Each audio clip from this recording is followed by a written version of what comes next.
Hello, you may call me Bhikkhu Ananda, and I'm going to be your guide for a very quick overview of what Buddhists in general believe.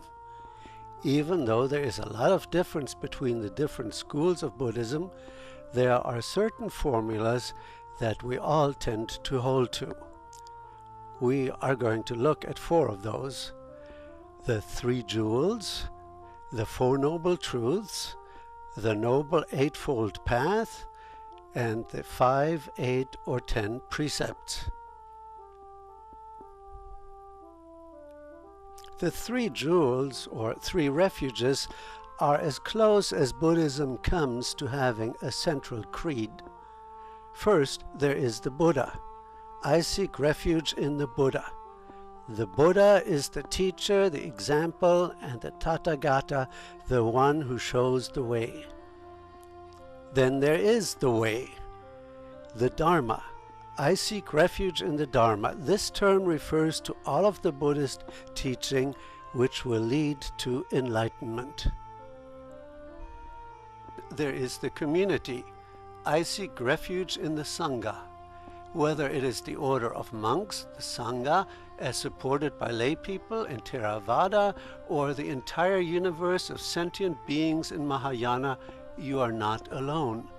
Regardless of where you are on your spiritual path, there is someone who will support you.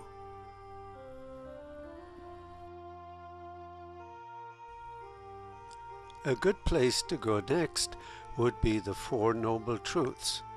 This is what the Buddha taught in his first sermon in the deer park of Benares. Number 1, to live is to suffer. This is something you can't just talk your way out of. As long as we exist, we're bound to endure some pains, frustrations, and grief.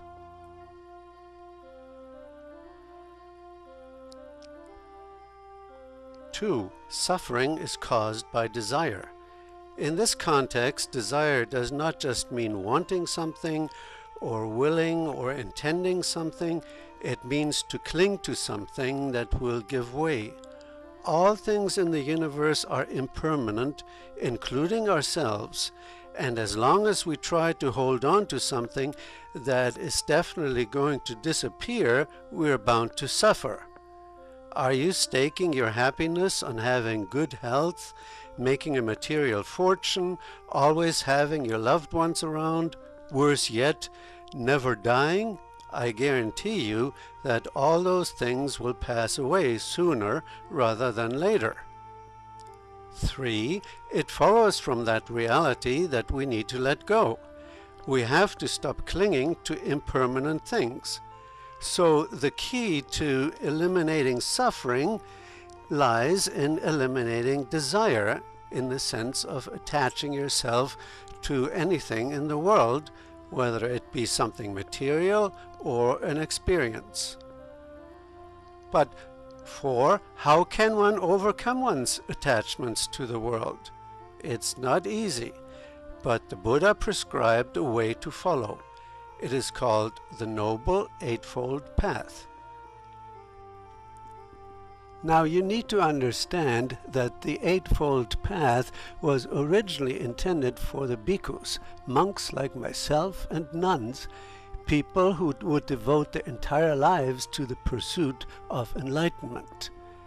One must hold the right view, have the right intention, be careful of one's speech, of one's actions, pursue the right livelihood, make the right kind of effort, maintain right mindfulness, and do the right kind of concentration.